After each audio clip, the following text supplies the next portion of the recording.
Welcome back to the WPS Farm Show, site of Midwest Farm Weekly. I'm Elaine Wells, and I'm excited to be talking robotics now with Greg Apps of Apps Equipment. What a beautiful booth, very attention-getting, Greg. Certainly this is something that draws a lot of people in. What is it about robotic technology that has people stopping in their tracks? Well, I think the advancements in robotics are just astronomical.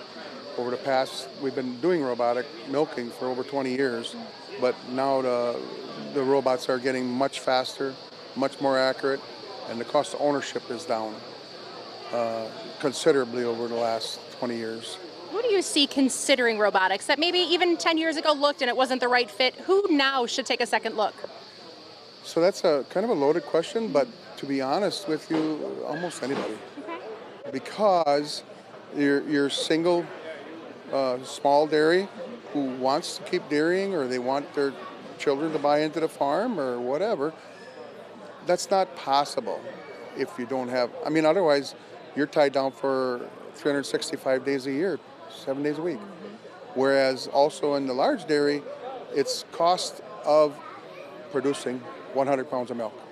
And that is by far going to be lower with a robot than any other way because the labor is not there. We're seeing robotics certainly take hold in other sections of our barn when it comes to pushing feed, now even a manure management system? Yep. We have a manure collector over here that basically goes around the barn, sucks up at the manure, and goes and shoots it out in where it's supposed to. So robotics are everywhere now. I mean, you can't go into a store anymore without a self-checkout. So that's really important. It's a bit like a self-checkout for cows, I guess you could say. Pretty much let the cows milk themselves. That's what happens here. Let's talk about your involvement here at the WPS Farm Show. Why is this such an important connection for you to make with your farmers? So for me, it's really important because it's right in my backyard, basically. But also, we have a lot of customers around here and customers basically in Wisconsin. So, it's very important to show them what's new and how affordable it is. You get a chance to talk to a lot of local farmers. What are some of the needs that they are hoping to fill in the years ahead on their farm that you hope apps can really help them manage? This labor is still the number one problem. It's the second biggest cost on a dairy farm is labor. First biggest cost is feed.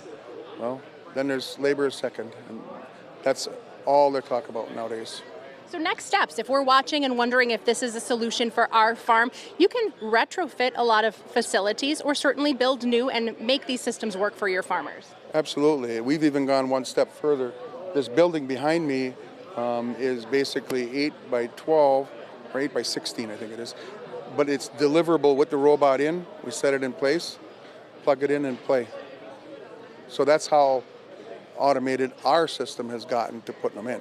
Greg, it takes a lot to make me speechless, but you have just taught me something new and innovative here at the WPS Farm Show. I thank you for your time and commitment to bringing our farmers the latest technology. You can find details on all of the great businesses and brands featured in the Midwest Farm section of wearegreenbay.com. Thank you for spending part of your morning with us here at the WPS Farm Show. Get it on your calendar for next year. It is a great local event.